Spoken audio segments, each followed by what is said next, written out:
खाने के मजे ले। ले ही रहा हूं।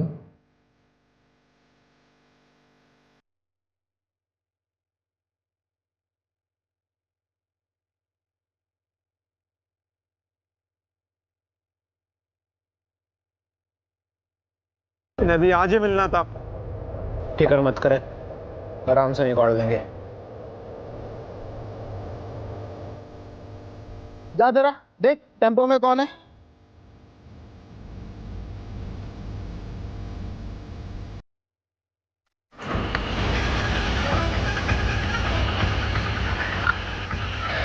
इतनी रात को कहाँ चली सवारी? पास वाली चिप्स की फैक्ट्री में जाने साहब। आलू की बोरी और कुछ नहीं। अच्छा, ओए कृपाल सिंह, चेक कर जरा टेम्पो का पिछवाड़ा। जान दो ना साहब, पहले कंसाइनमेंट लेट है, बम थोड़ी लेके जाएंगे। ज्यादा होशियार बन रहा है क्या? टेम्पो में आलू है कि कुछ और, वो हम देखेंगे, समझा?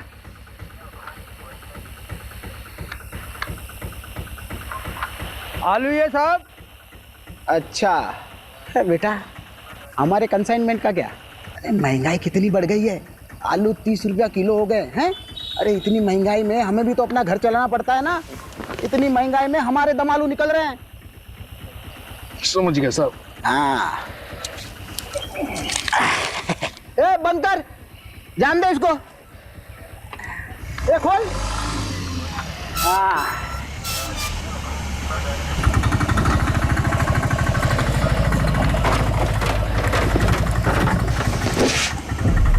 ए कैसे बंद करता है रे? मदद कर उसकी, जा मदद कर उसकी। आप रहने दो साहब, तकलीफ अरे मत करो, माफ रख लेंगे। कोई बात नहीं। अरे रुक,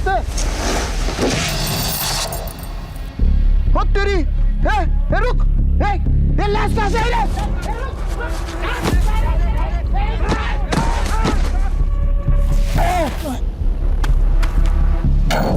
चल चल चल।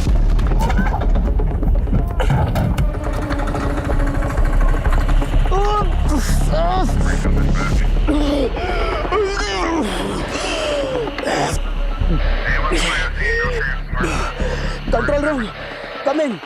2 आदमी टेम्पो में लड़की की लाश लेके जा रहे थे, पकड़ने पर हम तीनों पर हमला किया। प्लीज हमें बैकअप भेजिए। I repeat, backup.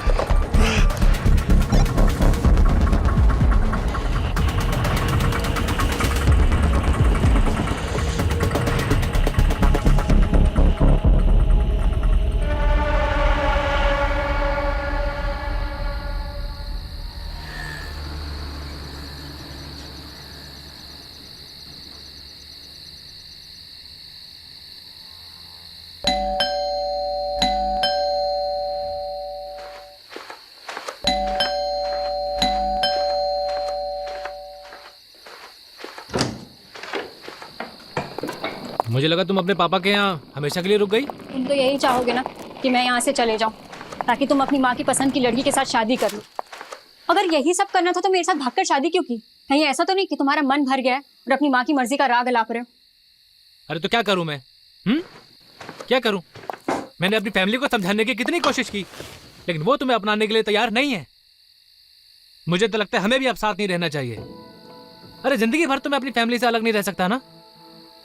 मुझे तो लगता है कि तुम्हें अपने घर चले जाना चाहिए, अपने माँ बाप के पास, और मैं चले जाता हूँ अपने माँ बाप के पास। बस सबकी प्रॉब्लम सॉल्व। शादी के 1 साल बाद तुम कह रहे हो कि तुम्हारे घर वाले नहीं मान रहे और तुम्हें अब घर वापस जाना और उनकी मर्जी से शादी करनी है। अगर यही सब था तो मेरे साथ शादी क्यों की भागकर? तो मेरी फैमिली तुम्हें अपनाना क्यों नहीं चाहती? जरा ये भी तो सोचो। तो तुम कहना क्या चाहते हो कि इन सब में मेरा दोष है? वो मुझे नहीं पता।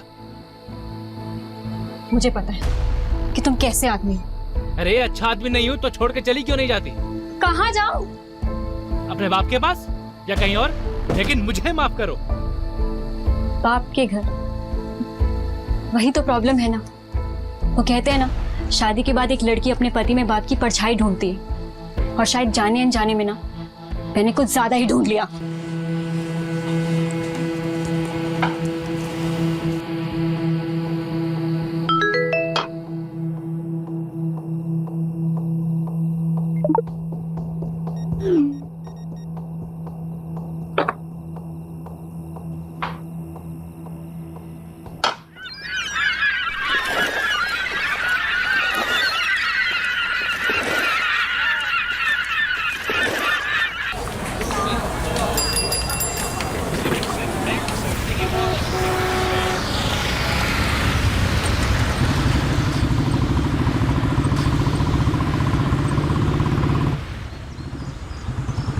Actually, the report suggests that your sperms are slow swimmer and your wife uterus creates an Mr. Rathod. आप सुन रहे हैं ना? Mr. Rathod. Oh, I'm sorry. So I was saying, आप लोग जितनी जल्दी इस चीज को एक्सेप्ट कर लेंगे, उतनी आसानी होगी आपको अगला डिसीजन लेने में। किस चीज को एक्सेप्ट करना है? सुन भी रहे हो तुम? Mr. Rathod, the report suggests that your sperms are slow swimmers and your wife uterus creates an inhospitable environment for the eggs to develop. अगर मैं आसान लफ्जों में कहूँ तो आप दोनों नेचुरल प्रोसेस से बच्चा नहीं कर पाएंगे। बाकी इसके आगे आप दोनों क्या डिसीजन लेते हैं वो आप पर डिपेंड करता है। तो क्या डिसीजंस ले सकते हैं? देखिए आपके पास दो ही ऑप्शंस हैं, या तो IVF या फिर अडॉप्शन। ये तो होना ही था। मतलब घर की तरफ है ध्यान तुम्हारा? कुछ हुआ नहीं कि बस क्राइम सॉल्व करने निकल पड़ते हो। सुलोचना, वो मेरा काम है और तुम्हें क्या लगता है मुझे शौक है तुम्हें अकेला छोड़ के जाने का? और तुम मुझे क्या सुना रही हो? डॉक्टर बोल रही है ना कि हम दोनों में कमी है। तो कमी तो होगी ना, एक अड़चन की तरह हूं मैं तुम्हारी लाइफ में। देखिए कपल्स थेरेपी नहीं है, फर्टिलिटी। आप 1 मिनट चुप रहिए जी। मैं पिछले 6 महीने से घर पर ही हूँ, इतना काफी नहीं है क्या? हाँ? और तुम चाहती क्या कि मैं काम छोड़ दूँ? तो पिछले 6 महीनों से मेरे लिए नहीं हो घर पे तुम। चलो उठो, चलो उठो, बंद करो इस स्पॉम का नाटक। चलो चलो चलो। अरे मैं यहाँ से कहीं नहीं जा रही। तुम्हारी ईगो की वजह से तुम ये मानने के लिए तैयार नहीं हो कि तुम कभी बाप नहीं बन पाओगे। ईगो? वो भी मेरा? हाँ मैडम, आप क्या कह रहे थे? Inhospitable environment. ये है हमारा इनहॉस्पिटेबल एनवायरनमेंट। चल क्या रहे हैं यहाँ पे? What is this?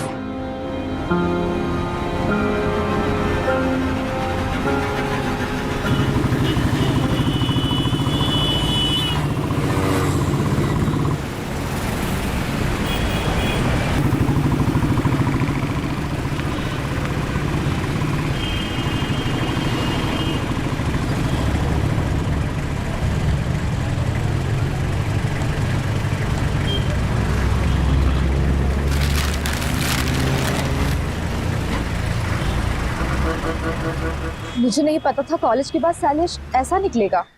बात सिर्फ वो नहीं है, बात ये है कि उसने मुझ पर हाथ उठाया। अपने पापा और चाचा से नहीं कह सकती? वो भी तो सब एक ही मिट्टी के बने। अब जो भी करना होगा मुझे अपने दम पर करना होगा। पर तू करने क्या वाली है नीतू?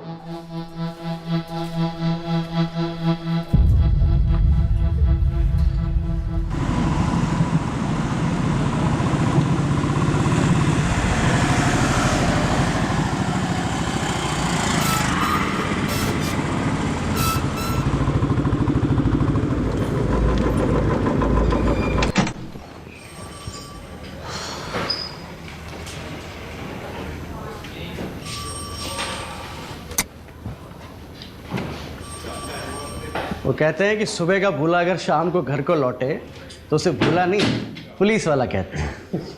सारी दुनिया बदल जाएगी लेकिन तेरी बातें नहीं बदलेगी कमलेश। कैसा है? एकदम बढ़िया सर। बस सोचा था कि आपके जाने के बाद इस केबिन पे मेरा एक छत्र राज होगा। दिन में सपने देखना बुरी बात है। अपने पुराने पार्टनर का ऐसा स्वागत करेगा? नहीं नहीं। पटवर्धन, साहब के लिए चावल भर कर एक कलश लेकर आओ, साहब का स्वागत करना है। सर बासमती लाऊं या फिर सादा लाऊं? मेरे बाप, आप रहने दो, जाओ। अब मेरी पुरानी केस फाइल्स नहीं दिख रही है, तूने देखी क्या? हैं? आपको नहीं पता क्या? आपके सारे पुराने केसेस किसी और ऑफिसर को सौंप दिए हैं। किसको? एक कोई लेडी ऑफिसर 3rd फ्लोर पे। मुझसे बिना पूछे किसने डिसीजन लिया? नितिन सर के अलावा जरूरत और कौन कर सकता है? You know, जब तुम्हारा ही बैचमेट तुम्हारा बॉस बनकर तुम्हारी बजाने लगे ना, तब जाके हम लोग को अपनी औकात समझ में आती है।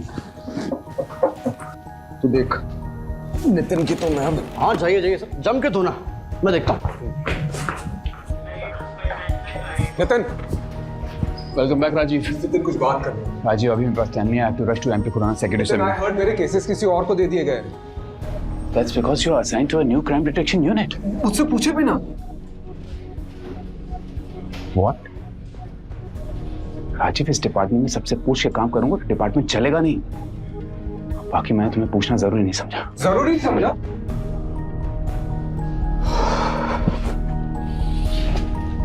राजीव, तुम्हें पता है ना, लास्ट केस में कुछ ज्यादा ही घुस गए थे तो उसका नतीजा क्या हुआ था? अभी 6 months के सस्पेंशन के बाद लौटा। Don't get too emotional about it. Rajiv, I fully value your space in our department. But right now, I want you to be a team player. फिलहाल के लिए मैं चाहता हूं कि तुम नए केसेस हैंडल करो।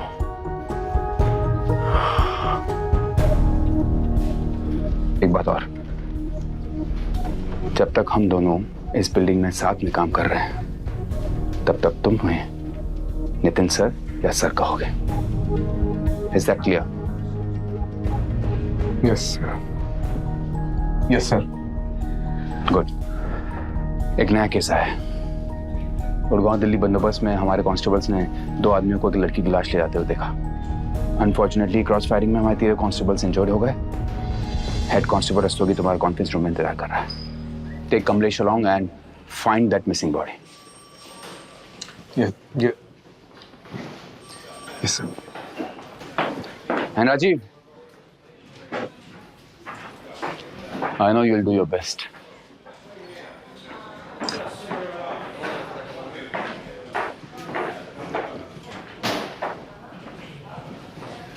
तो सर कैसे धोया?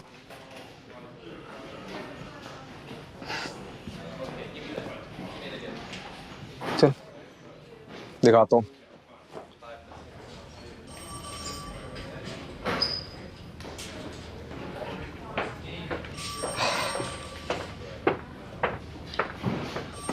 Head constable Shiv Shankar Rastogi.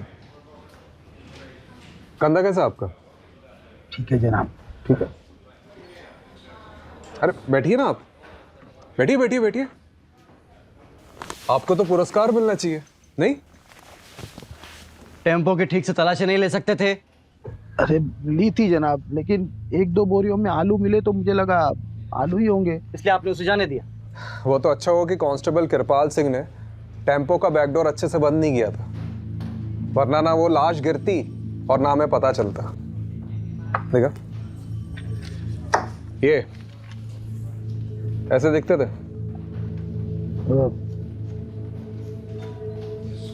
थोड़ा थोड़ा दिखते थे कि नहीं? दिखते थे, नहीं दिखते थे। क्या मतलब? वो अंधेरा बहुत था ना, तो ये शक्ल ठीक से नहीं देख पाया मैं। पैसे कितने लिए? जी जी जनाब। पैसे कितने लिए उनसे? 1000। क्या बात है। मतलब रात को 3 बजे एक अनजान टेम्पो बोरियों से भरा हुआ आता है, उसकी बिना तलाशी लिए महज 1000 रुपए के चक्कर में आपने उसे जाने दिया, और बाद में उसी टेम्पो में एक लड़की की लाश मिलती है। कमलेश, मैंने बोला था ना, इनको तो पुरस्कार मिलना चाहिए। चलिए अब आपका दम आलू निकालते। डंडा लेके मेरा। साहब गलती हो गई। अरे खड़ा क्या, डंडा लेके? साहब वो कोई पास की फैक्ट्री में जाने की बात कर रहे थे। क्या? वो किसी चिप्स की फैक्ट्री में जाने की बात कर रहे थे। तो रिपोर्ट में कौन लिखाएगा, तुम्हारा ताऊ? जनाब हड़बड़ी में भूल गया मैं। कमलेश जी। वैसे चांसेस तो बहुत कम है, फिर भी पता करते हैं कि चिप्स फैक्ट्री में उस रात कोई टेम्पो गया था कि नहीं। राइट। चलो जनाब एक मौका दीजिए ना मुझे गलती सुधारने का, सिर्फ एक मौका प्लीज।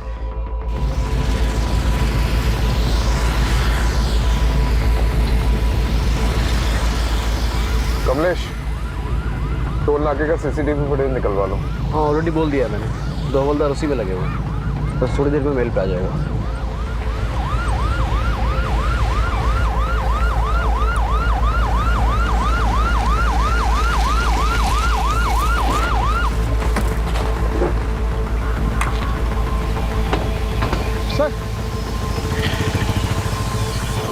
सर लड़की की लाश यहाँ पर गिरी और वो लोग वहां से भाग गए।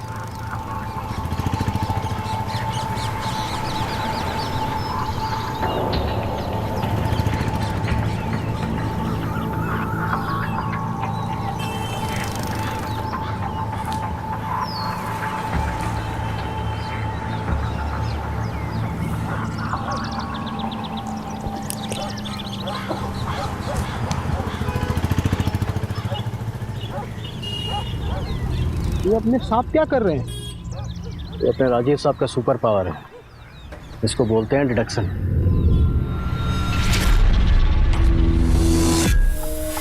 इतनी रात को कहाँ चली सवारी?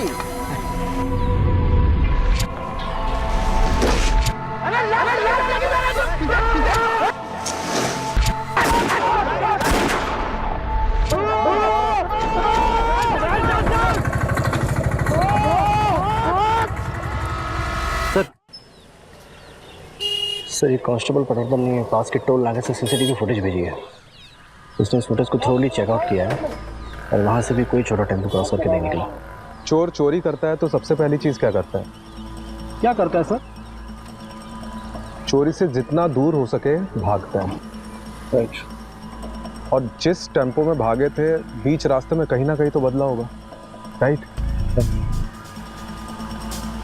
एक काम करते हैं, मैं और रस्तोगी चिप्स फैक्ट्री जाते हैं, वहां बात करते हैं। तुम पास वाले ढाबे में जाओ, वहां पूछताछ करो। राइट।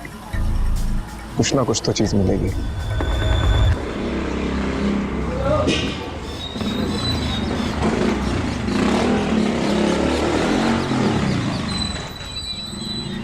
आओ मैडम, लाओ।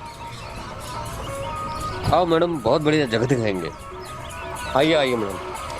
अरे ऐसी जगह आपको ढूंढने से नहीं मिले। अरे अरे यार, करता हूँ, चलो कर रहा हूँ। रखो फोन रखो, आ जाओ मैडम। देखिए, जब रात में कहीं जाना हो ना तो स्विच बोर्ड यहाँ पे लगा हुआ है, यहाँ से आप लाइट जला लीजिएगा। आइए। अरे आप भी क्या याद करेंगे, दिखाते हैं आपको। देखो, आप तसल्ली कर लो, आराम से देख लो। ये विंडो खोलता हूँ और दोनों तरफ आप इसमें वेंटिलेशन है, ठीक है? आप आराम से तसल्ली करके बताओ। मेरी बात सुनिए, मोहल्ला भी थोड़ा वैसा सा लग रहा है और रूम भी बहुत छोटा है। अरे देखिए मैडम, बिना डिपॉजिट के दिल्ली शहर में और कोई जगह नहीं मिलेगी आपको। हाँ, लेकिन आप कुछ तो कीजिए। अरे नहीं रहने आई हो क्या यहाँ पर? सोच रही हूँ। अरे सोचना क्या मैडम, देखो इसको डन कर दो एक बार में। नहीं, आपकी जगह और दूसरे बहुत से लोग लगे हुए लाइन में। ठीक है, डन कर दीजिए। आप डन कीजिए, तसल्ली से डन कीजिए। और रात बिरात कोई दिक्कत हो तो मैं हूं ना यहाँ पे, आप जब मर्जी फोन कर सकते हैं मुझे। मेरा नाम सरगुन है। नीतू।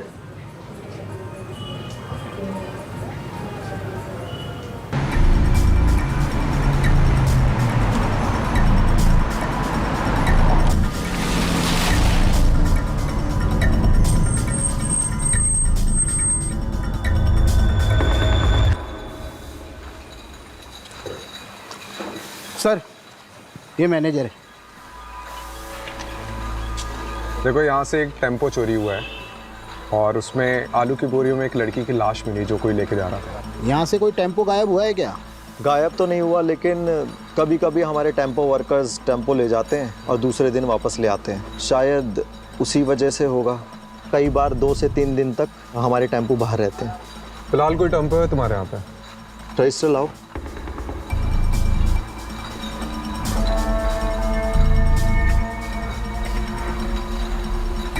जी सर, सफ़ेद छोटा टेम्पो। ये दोनों तुम्हारे यहाँ काम करते हैं? नहीं अरे ठीक से देखो।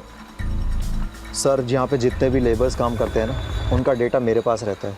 ये दोनों हमारे यहाँ काम नहीं करते। फिर तो ज़रूर टेम्पो चोरी हुआ है। सीसीटीवी फुटेज चेक कराओ। ये देखिए सर।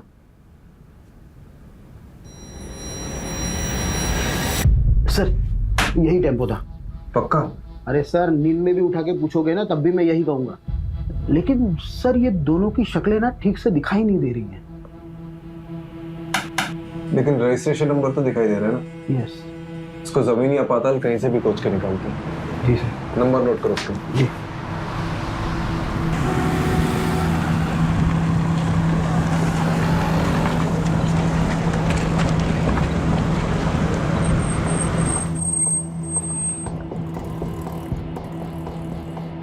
सर, ढाबे की सारी सीसीटीवी फुटेज चेक करिए। उस रात को कोई ऐसा टेम्पो निकलते हुए नहीं दिखा।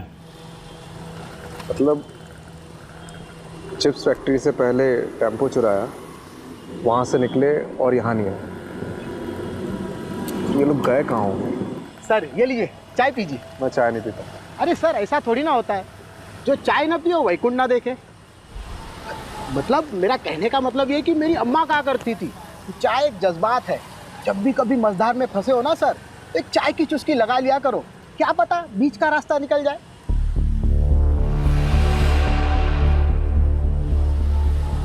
बीच का रास्ता? दोस्तों जी, ये जो अपना बाईपास से यहाँ से कोई बीच का रास्ता निकलता है? जाता है ना सर, इसलिए कहा ना सर, चाय पी लीजिए। रस्तोगी जी, आपकी अम्मा बहुत सही कहती थी।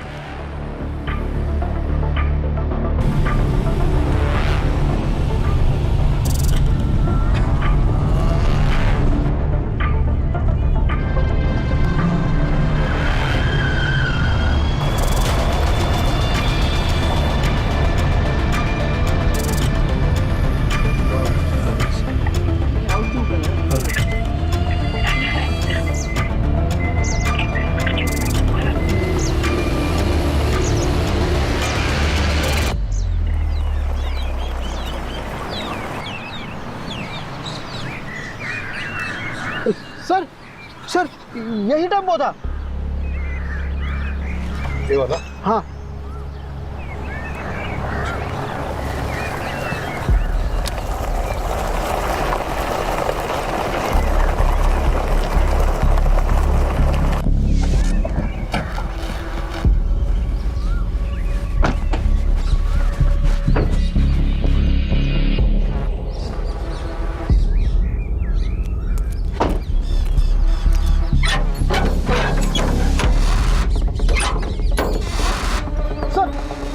यही टेम्पो था सर।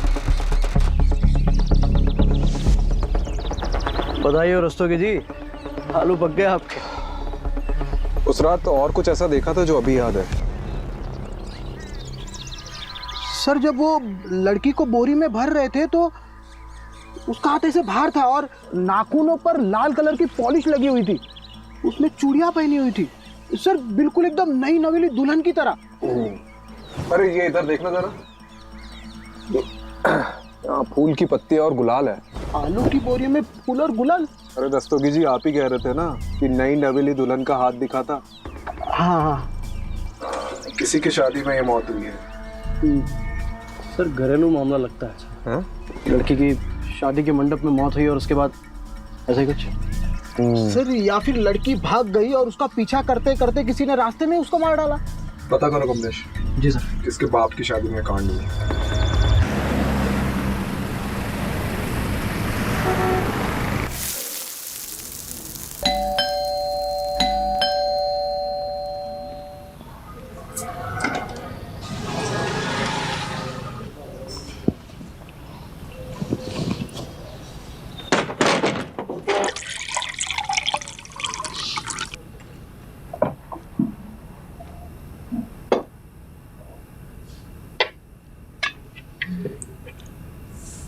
आज का दिन कैसा था?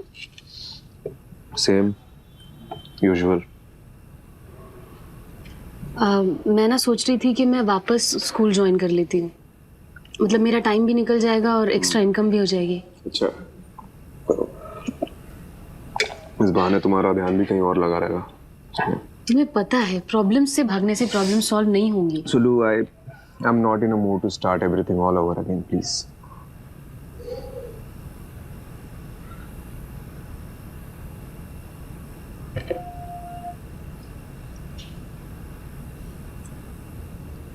तुमने भस्मासुर की कहानी सुनी है? क्या? भस्मासुर? जब मैं स्कूल में पढ़ाती थी तो अक्सर बच्चों को ये कहानी सुनाया करती थी। क्या है इस कहानी में?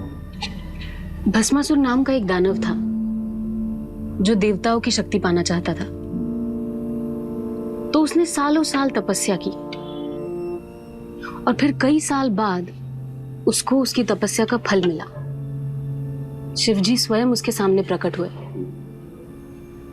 उसने शिवजी से एक वरदान मांगा कि मैं जिसके भी सर पे हाथ रखूंगा वो भस्म हो जाए। शिवजी ने कहा तथास्तु। बस फिर भस्मासुर का आतंक फैला। वो जहां भी जाता था किसी के भी सर पे हाथ रख देता था और वो इंसान भस्म हो जाता था। खौफ के साथ साथ उसका घमंड भी बढ़ने लगा। एक दिन उसने सोचा कि मैं शिवजी के सर पे हाथ रख देता हूँ। शिवजी परेशान हो गए तो शिवजी इस समस्या का हल मांगने विष्णु जी के पास पहुंचे। विष्णु जी ने एक अप्सरा का रूप लेकर भस्मासुर को ऐसा फंसाया कि अपने ही घमंड में चूर वो खुद के ही सर पे हाथ रख बैठा और भस्म हो गया।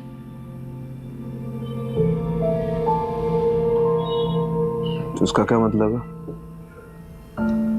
इसका ये मतलब है कि भस्मासुर अपने घमंड की वजह से भस्म हुआ था और भस्मासुर नाम का दानव हम सब में होता है।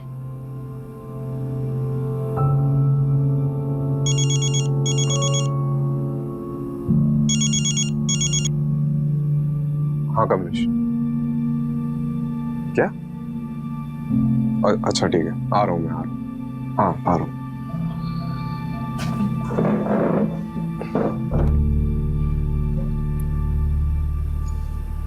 बैरिकेड क्यों नहीं उधर? लगवाओ जाके, जल्दी चेक करो। अरे पब्लिक नहीं चाहिए मेरे को इधर अंदर, कोई भी क्रॉस नहीं करना चाहिए। लग क्या रहा, मजाक चल रहा है मेरे साथ। सर 2 दिहाड़ी मजदूर काम से लौट रहे थे, यहाँ कुएं के पास पानी पीने के लिए रुके तो लड़की की लाश दिखी। लाश पूरी फूल चुकी है सर, बड़ी मुश्किल से ऊपर लाए।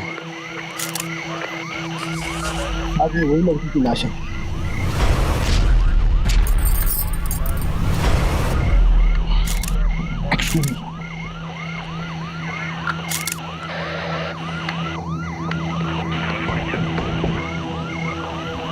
इसका फॉरेंसिक टेस्ट करवाओ।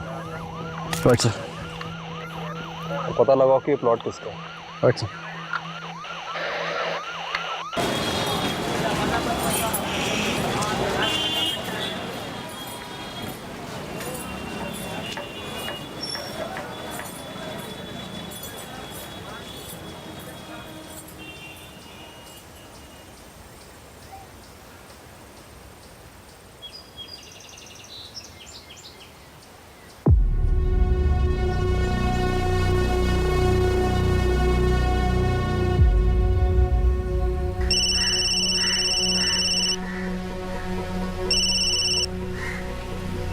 बोलो। कैसे हो पापा? क्यों फोन किया यहाँ? एक बेटी को अपने बाप से बात करने के लिए वजह चाहिए। तेरी बेटी मेरे लिए मर चुकी है। तूने शैलेश के साथ भागकर मनमानी कर ली ना, अब क्या चाहिए तुझे? पापा उस बात को कई साल हो गए, आप अब तक नाराज हो। तो तुम क्या चाहती? जो भी हमारे साथ हुआ वो सब भूल जाए? मैं जानती हूँ मैंने आपको बहुत दुख पहुँचाया है। आप गुस्सा करिए, डांटिए, चिल्लाइए, पर एटलीस्ट मुझसे बात कीजिए पापा। तेरी बेटी मेरे लिए मर चुकी है, तू बार बार फोन ना करे कर।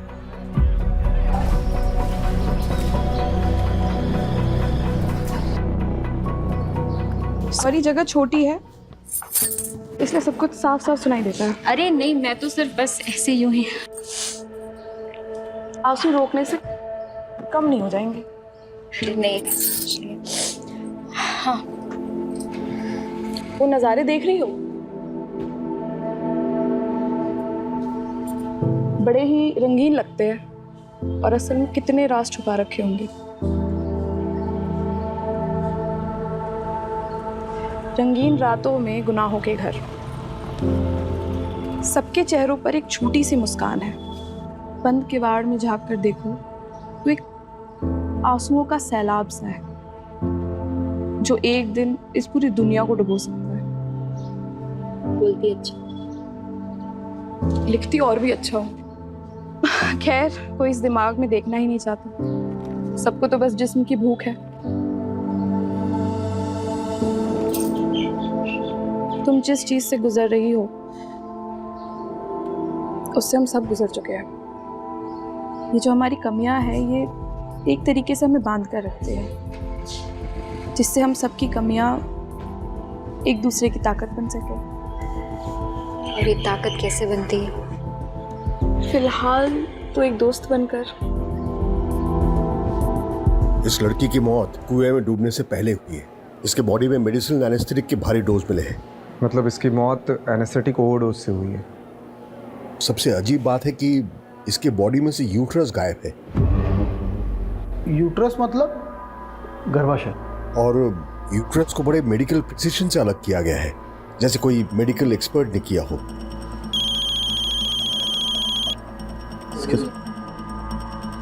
सर, हाँ, वो प्लॉट किसका पता चल गया है। कोई बिल्डर है, मनु मंजाल। चलो बारात निकालते हैं।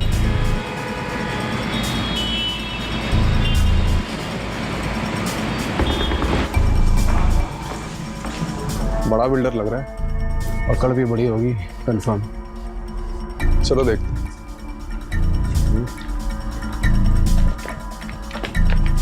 प्लॉट तो प्लॉट ही होता है, अब हर प्लॉट पे तो नजर रख नहीं ना सकते जी। लेकिन आपको सिक्योरिटी तो रखनी चाहिए थी ना। रखी हुई है, एक दरबान रख रखा है जी प्लॉट पे। अब वो रात को कहीं बीड़ी बीड़ी फूकने चला गया होगा तो पीछे से आगे कोई बॉडी डाल गया। अब इतने बड़े प्लॉट पे एक आदमी सब जगह तो नजर नहीं ना रख सकता, आप खुद सोचिए। देखो आप इस लड़की को जानते? मैं लड़की वड़की नहीं रखता जी, हम तो फैमिली वाले आदमी हैं। ऑफिस से घर, घर से ऑफिस, साल में 2 बार तो माता वैष्णो देवी के दर्शन करने जाता हूँ जी। लड़की वड़की के चक्कर में हम नहीं पड़ते। अरे भाई साहब, इनके कहने का मतलब ये है कि आपने पहले कभी इस लड़की को देखा है जिसके हाथ में कोई टैटू वगैरह हो? देखा है, अभी देखा है जब आपने दिखाया बस। मैं क्या कह रहा हूँ जी, आप भी कोई प्लॉट देख लो, कुछ पसंद आ गया तो बढ़िया डिस्काउंट दे देंगे, आप लेकर भाभी जी को गिफ्ट कर देना है। या भाभी जी को प्लॉट वगैरह पसंद नहीं है। अच्छा जी, तो फिर क्या पसंद है जी भाभी जी को? बच्चे पसंद है जी।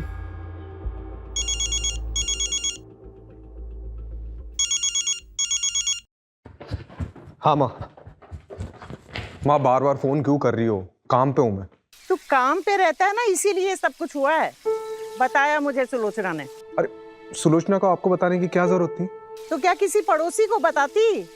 सब मेरी गलती है। तुझे और सुलोचना को अकेले शहर जाने दिया मैंने। अरे माँ, हम बच्चे थोड़ी है, खुद के डिसीजन खुद ले सकते हैं। बड़ा आया डिसीजन लेने वाला। मेरी बात सुन, मैंने सुलोचना को कुछ घरेलू नुस्खे बताए हैं, तू भी बोल देना। और हाँ, एक बात और मैं एक बता देती हूँ, एक बाबा हैं जिनकी भस्म खाने से संतान सुख का सौभाग्य मिलता है। सुलोचना को लेकर के जाना और उनका मत्था टेक करके आना।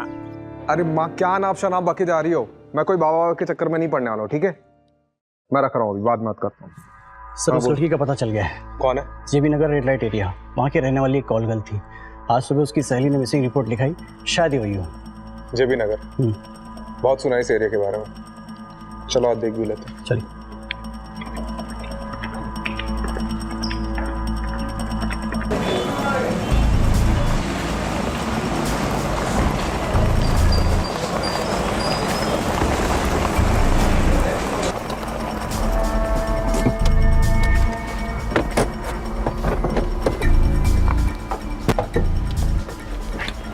इसे ठीक से देखो, जानती हो इसे? इधर न रिया का, ये मेरी रिया, मेरी दोस्त है साहब। इसे आखिरी बार कब देखा था? 6 दिन पहले। 6 दिन पहले किसी के साथ देखा था? बबलू के साथ देखा साहब। ये बबलू कौन है? बबलू हमारे एक एजेंट था साहब। वो उस दिन रिया के लिए बहुत बड़ा क्लाइंट लेके आए थे, कुछ 30,000 का कुछ एडवांस भी दिए थे, और उसने बोले कि बहुत बड़ा क्लाइंट है और ऐसे क्लाइंट रोज रोज नहीं आते हैं। और उस दिन के बाद नहीं बबलू देखे, नहीं मेरी रिया देखे साहब। इनमें से किसी को जानती हो? यही बबलू है। और ये? मैं इसको नहीं जानती है साहब। बबलू का कांटेक्ट नंबर दो। जी। बबलू का फोन ट्रेस करवा और उसकी लास्ट लोकेशन पता कर। सर, आपको नहीं लगता उसने अपना फोन डिस्कनेक्ट कर दिया होगा? यार तो यही है, लेकिन अगर एक बार भी फोन स्विच ऑन किया ना तो हमें पता चल जाएगा। चलो लेट्स गो।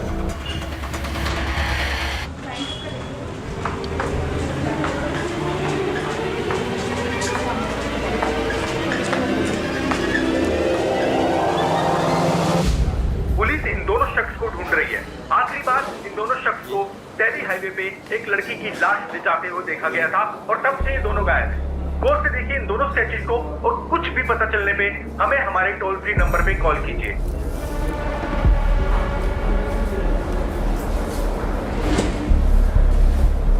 ओ भाई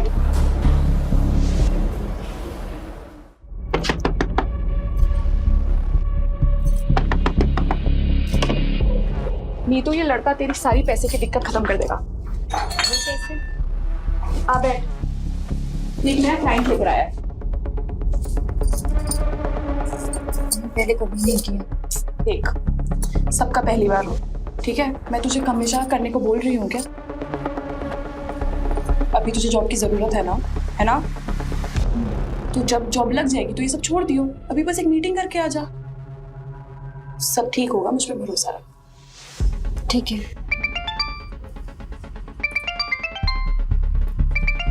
तू असलम से सारी डिटेल्स ले ले, मैं अभी आती हूँ। लेकिन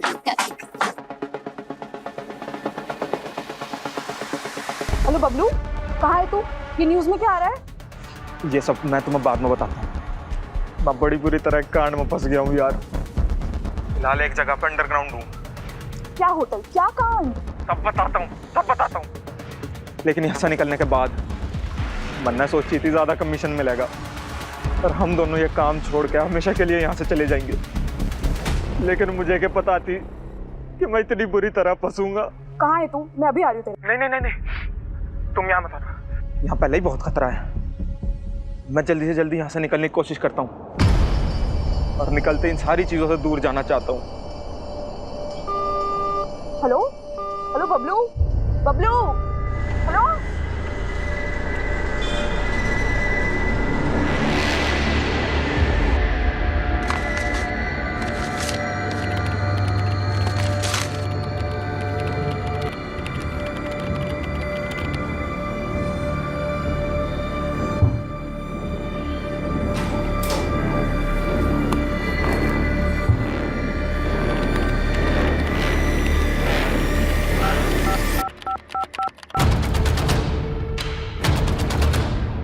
बबलू हमारे लिए मुश्किल पैदा कर सकता है, क्या करूं? उसको रास्ते से हटाने का समय अब आ चुका है। जी।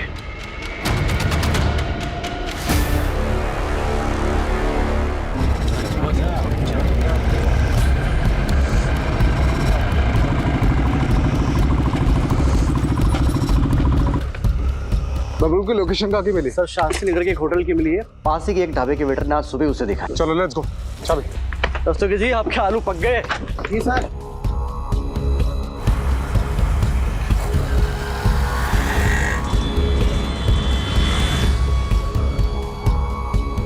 दस्तों की चाबी।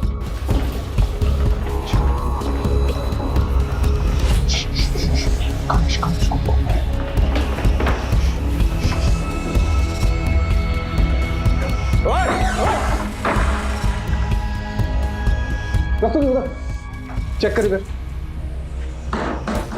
सर कोई नहीं है। सर इधर भी कोई नहीं है। तू गया किधर? सर लोकेशन तो यहीं की थी। तो हवा में उड़ गया क्या वो?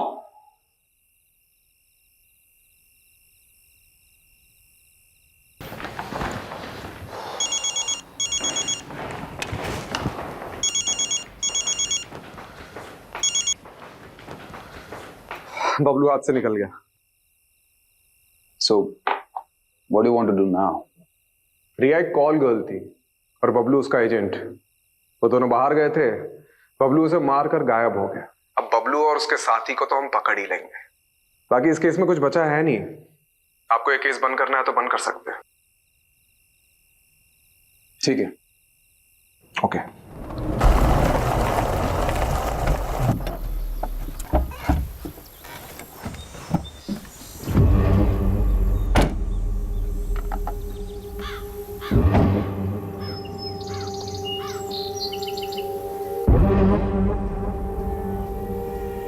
ये कौन सी जगह है भाई? नहीं, आपने तो कही थी सेफ हाउस जाएंगे। इस आगे चल कर जाना होगा। चल।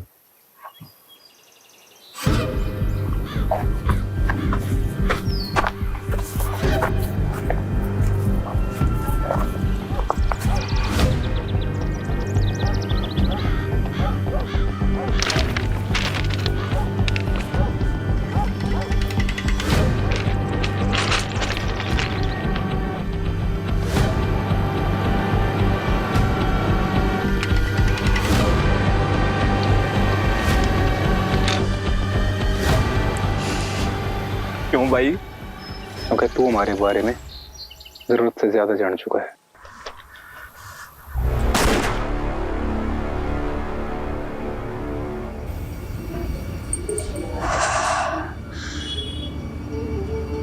पहली बार और आखिरी बार।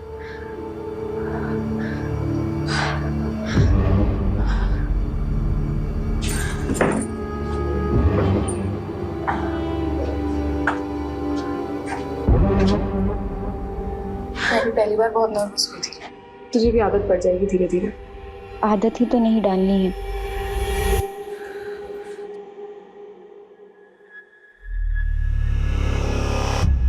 ठीक है, जाओ।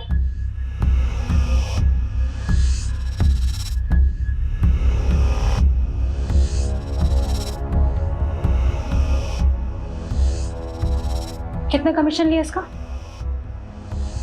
10,000। दोस्ती का नाटक करना जरूरी था? नाटक नहीं था तो फिर?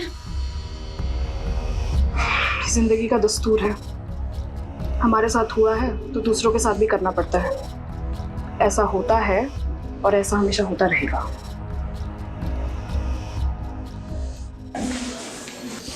चले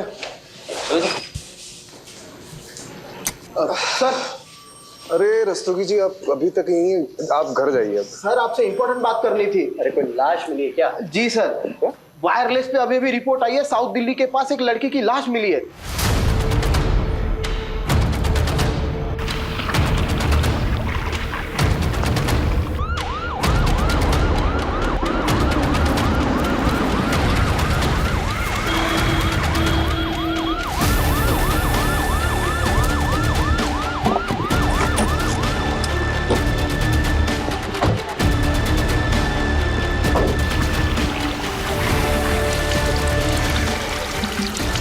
उसको बुलवाओ, पीछे बुलाओ। देख के पीछे पीछे तुम। रहो पीछे, रहो पीछे, रहो नीचे।